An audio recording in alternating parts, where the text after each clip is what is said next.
Future and option course के इस 9th video में आपका स्वागत है। तो आज हम बात करेंगे ऑप्शंस के बारे में।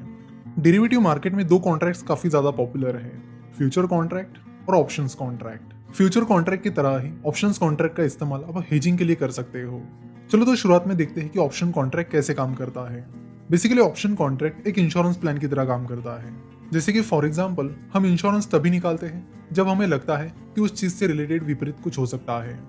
हालांकि कई सारे इंश्योरेंसेस आजकल कंपलसरी है, वो बात अलग है। हम हेल्थ इंश्योरेंस तब निकालते हैं जब हमें लगता है कि हमें हेल्थ से रिलेटेड कोई प्रॉब्लम हो सकती है। अगर हम हेल्थ इंश्योरेंस निकालते हैं और हमें हेल्थ से रिलेटेड प्रॉब्लम होती है तो उससे रिलेटेड खर्चे उस हेल्थ इंश्योरेंस के टर्म्स एंड कंडीशन के अनुसार कवर हो जाते हैं।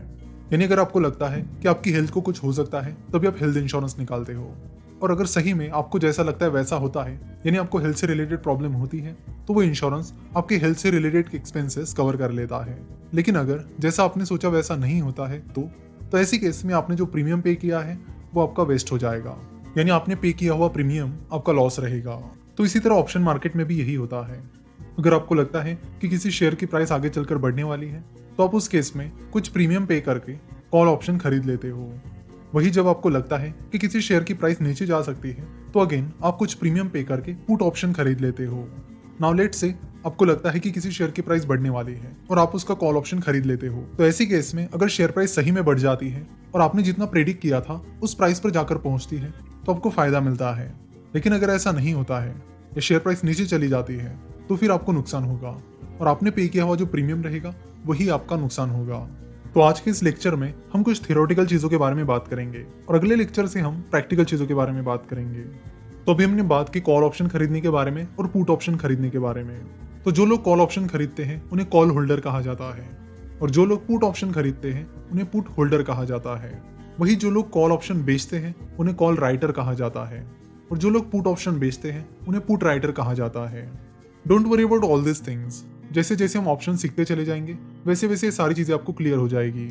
जैसे कि हमने फ्यूचर कॉन्ट्रैक्ट में देखा था कि एक महीने के फ्यूचर की आपको एक ही प्राइस मिलती है। जैसे कि यहाँ पर आप देख सकते हो कि अगर हम टीसीएस के फ्यूचर्स कॉन्ट्रैक्ट देखें तो फिलहाल फरवरी मंथ चल रहा है, तो फिलहाल आपको टीसीएस का फरवरी कॉन्ट्रैक्ट मिलेगा, मार्च कॉन्ट्रैक्ट मिलेगा और अप्रैल कॉन्ट्रैक्ट मिलेगा। टीसीएस के फरवरी कॉन्ट्रैक्ट की प्राइस अलग रहेगी, मार्च कॉन्ट्रैक्ट की प्राइस अलग रहेगी और अप्रैल कॉन्ट्रैक्ट की प्राइस अलग रहेगी। तो फ्यूचर कॉन्ट्रैक्ट में आपको प्राइस सिलेक्शन के लिए कोई ऑप्शन नहीं मिलते हैं, यानी फ्यूचर कॉन्ट्रैक्ट की जो भी प्राइस चल रही है उस प्राइस पर ही आपको वो फ्यूचर कॉन्ट्रैक्ट खरीदना या बेचना होता है। आपको ज्यादा ऑप्शंस नहीं मिलते हैं। लेकिन ऑप्शंस कॉन्ट्रैक्ट में आपको कई सारे ऑप्शंस मिलते हैं। टीसीएस की शेयर प्राइस आज 5 फरवरी 2020 को 2147 रुपीज चल रही है। तो अगर आप टीसीएस के कॉल या पुट ऑप्शंस के बारे में बात करेंगे तो यहाँ पर आपको कई सारी स्ट्राइक प्राइस मिलेगी। जैसे कि आप यहाँ पर देख सकते हो आपको 1620 रुपए, 1640, 1660 रुपए, इस तरह 20-20 रुपए के गैप पर लगभग कई सारे ऑप्शंस मिल रहे हैं। यहाँ पर पी लिखा है, पी का मतलब होता है पुट ऑप्शन और सी का मतलब होता है कॉल ऑप्शन। यहाँ पर लिखा है एनएससी 27 Feb 20 1620 CE।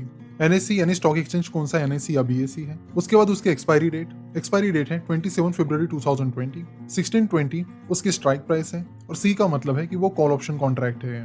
तो यहाँ पर आपको ऑप्शन कॉन्ट्रैक्ट खरीदने या बेचने के लिए कई सारी स्ट्राइक प्राइसेस मिलती है, यानी आपको कई सारी चॉइसेस यहाँ पर मिलती है, जिसके बारे में हम आगे डिटेल में बात करेंगे।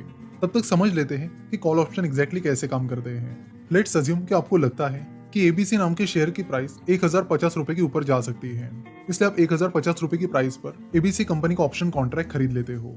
क्योंकि आपको लगता है कि उस शेयर की प्राइस बढ़ेगी इसलिए आप कॉल ऑप्शन खरीदते हो। तो यहाँ पर आपने 1050 रुपीज की स्ट्राइक प्राइस पर एबीसी कंपनी का ऑप्शन का कॉल कॉन्ट्रैक्ट खरीद लिया है। नाउ अगर जैसा आपने सोचा वैसा ही होता है और एबीसी कंपनी की शेयर प्राइस बढ़ जाती है, यानी लेट से 1100 रुपए हो जाती है, तो आपको इस केस में फायदा होगा।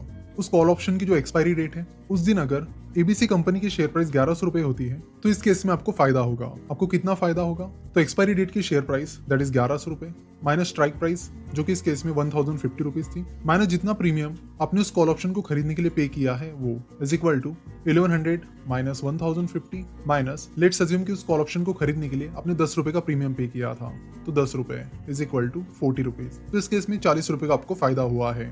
लेट्स अज्यूम कि ऐसा नहीं होता है, तो अगर वो शेयर प्राइस 1050 रुपए से कम ही होती है तो फिर जितना प्रीमियम आपने पे किया है, यानी जो 10 रुपए आपने पे किए हैं, वो आपका लॉस रहेगा।